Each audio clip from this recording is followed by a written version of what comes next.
بسم اللہ الرحمن الرحیم وصلی اللہ علی النبی الکریم۔ 10 مئی 2024 Friday interaction and conversation with CPS Ulama team and other CPCNs.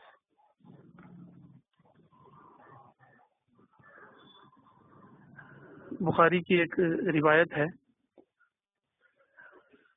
تعال بنا نجلس نومن ساعتن، آؤ کچھ دیر بیٹھیں اور خدا کا چرچا کریں۔ اسی احساس کے تحت 2018 میں جو میرا عمرہ ٹرپ ہوا تھا اس کا یہ پارٹ 2 ہے آج، observations and lessons from my عمرہ ٹرپ ان 2018۔ تو میں نے پارٹ 1 میں جو ہے بحرین ایئرپورٹ کے مسلح میں فدا اللہ مدنی صاحب سے جو گفتگو ہوئی تھی اس کو سنایا تھا۔ تو اب اس سفر کا ہم اگلا مرحلہ اور اگلے آئٹم جاننے اور اس میں اگر کوئی ہمارے اضافہ ایمان کا آئٹم ہو تو اس کو لینے کی کوشش کرتے ہیں۔ تو یہ ایک کنیکٹنگ فلائٹ تھی جو حیدرآباد سے بحرین ایئرپورٹ جس کا نام ہے منامہ ایئرپورٹ، وہاں اترنا ہوا۔ تو اترنے سے پہلے میں نے پائلٹ اور ایئر ہوسٹس سب کو جو ہے سرچ آف ٹروتھ، مولانا کی اس طرح کی جو پامفلیٹ تھے وہ میں نے دے دیا۔ یہ گلف ایئر تھی، گلف ایئر لائنس کی ایروپلین تھی، تو اس میں ایئر ہوسٹس وغیرہ جو ہے پتہ نہیں چلتا تھا کہ کون مسلمان ہے کون غیر مسلم ہے، اس لیے میں نے سب کو قرآن وغیرہ دے دیا۔ لیکن جب میں ایئرپورٹ کے مسلح پر پہنچا تو جس ایئر ہوسٹس کو میں نے قرآن دیا تھا وہ دوڑے مسلح میں داخل ہوئی اپنے کپڑوں کے ساتھ، اپنے جو جاب یونیفارم جو ہے اس کے ساتھ وہ آئی۔ اس نے جلدی سے سارے اپنے کپڑے بدلائے اور جو ہے اس نے نماز ادا کی۔ تو مجھے بڑا تعجب ہوا کہ جو خاتون وہاں بالکل پتہ نہیں ہم کیا سمجھ رہے تھے، وہ تو نمازی خاتون ہے، جاب پر بھی اس نے جو ہے نماز کا اہتمام کیا۔ اس سے مجھے بڑا ایک عجیب منظر لگا کہ جو ہے جس ایئر ہوسٹس کو ہم کچھ سمجھ رہے تھے وہ تو مومنہ اور مسلمہ ہے اور نماز کی بھی پابند ہے۔ تو یہ منظر میرے لیے بڑا اچھا تھا بحرین ایئرپورٹ میں۔ بہرحال اس کے بعد یہ ہوا کہ اب ہمیں بھی احرام پہننا تھا۔ اب تک ہم اپنے عام کپڑوں میں تھے جیسے سب لوگوں کے کپڑے ہوتے ہیں۔ تو میں نے ڈائری میں لکھا ہے احرام پہننے کا جو ایکسپیرینس ہوا مجھے، ولا یخافون لومۃ لائم کی پریکٹس۔ احرام پہننا ایک سخت فیصلہ۔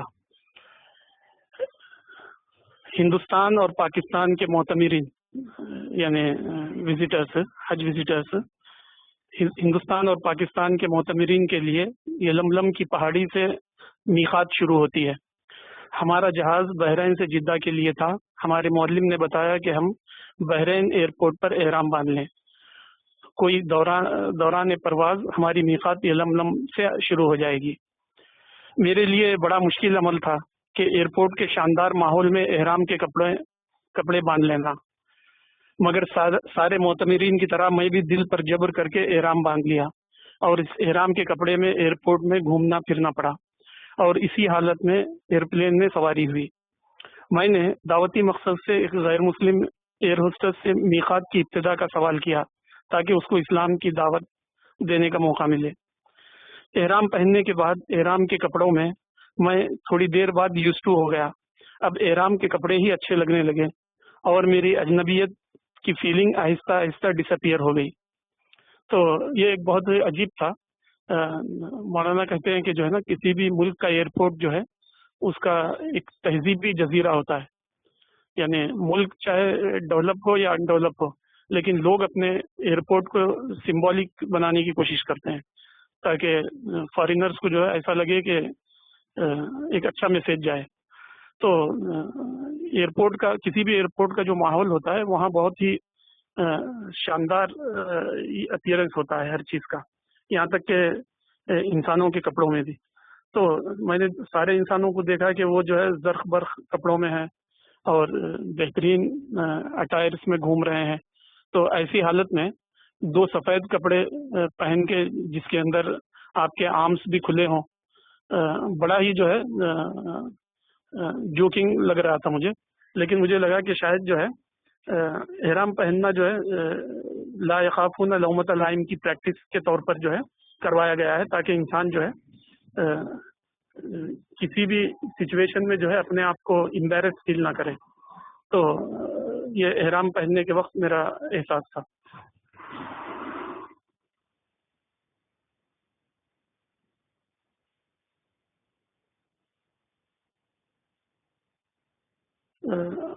مولانا ہمیشہ یہ کرتے تھے کہ جس جگہ میں جاتے یا کسی ٹاپک پر سوچنا ہوتا تو انسائکلوپیڈیا ویکیپیڈیا وغیرہ سے جو ہے اسپیسیفک آئٹمس جاننے کی کوشش کرتے. تو میں نے جو ہے بحرین کے ایئرپورٹ پر جو ہے 2-4 گھنٹے شاید ہمیں ملے تھے. تو میں نے سوچا کہ بحرین کے بارے میں پڑھا جائے. تو مجھے سب سے پہلے جو ہے رسول اللہ صلی اللہ علیہ وسلم نے بحرین کی طرف جن کو اپنا خط دے کر بھیجا تھا، علا الحضرمی کی یاد آئی. تو میں نے ویکیپیڈیا میں جو ہے اس سلسلے میں پڑھا تو کافی باتیں سمجھ میں آئی. جیسے ویکیپیڈیا نے لکھا ہے پروفٹس انوائے ٹو منذر بن ساوا. علا بن حضرمی جو ہے رسول اللہ کے قاصد تھے.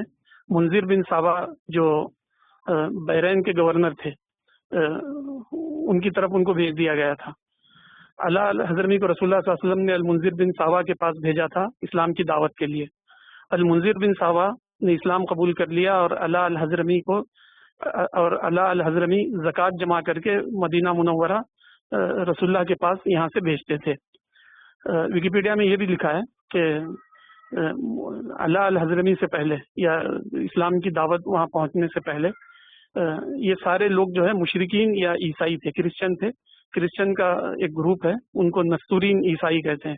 تو ویکیپیڈیا میں لکھا ہوا ہے کہ جو ہے یہ جو بحرین کا جو علاقہ ہے اسلام سے پہلے نستورین عیسائیوں کا یہ تھا، مرکز تھا. یہاں کے لوگ جو نستورین عیسائی تھے یا مشرک تھے. تو اس نے ویکیپیڈیا نے لکھا ہے کہ جو ہے نا اسلام نے جو ہے گویا کہ سویپ آؤٹ کر دیا اس پورے علاقے کو اور اپنے عرب کے اطراف کے ملکوں کو سویپ آؤٹ کر کے جو ہے سارے وہاں پر جو مذاہب یا جو تھاٹس وغیرہ جو پائے جاتے تھے اسلامی فکر کا غلبہ وہاں پر ہو گیا. تو وہ لیٹر جو رسول اللہ صلی اللہ علیہ وسلم نے منذر بن ساوا کے نام میں محمد رسول اللہ کی سیل کے ساتھ بھیجا تھا، ابھی تک وہ ہورا، بحرین میں ایک مقام ہے ہورا، وہاں ایک میوزیم ہے بیت القرآن میں، ابھی تک محفوظ ہے. ویکیپیڈیا میں بھی لکھا ہوا ہے یہ بات. اسی طرح جو ہے الرحیق المختوم میں بھی یہ بات ہے. اور یہ بھی اس میں بتایا گیا ہے کہ اس وقت جو ہے بحرین ایک بہت بڑے رقبے پر محیط تھا. اور یہ بھی لکھا ہے کہ ابو بکر کے زمانے میں ردہ کی لپیٹ میں بھی آ گئے تھے بحرین کے لوگ، یعنی ردہ کا شکار ہو گئے تھے، لیکن پھر بعد میں وہ لوگ جو ہے مسلمان ہوئے. تو یہ تفصیلات پڑھتے ہوئے جو ہے بڑا تھرل ہو رہا تھا کہ جو ہے نا جہاں علا الحضرمی رسول اللہ کا لیٹر لے کر آئے تھے وہ لیٹر بالکل اس ملک کے اندر موجود ہے اور وہاں کے میوزیم میں جو ہے جو کوئی انسان اس کو دیکھنا چاہے دیکھ سکتا ہے. تو تاریخ کا یہ پیس جو ہے بڑا ہی میرے لیے تھرلنگ تھا.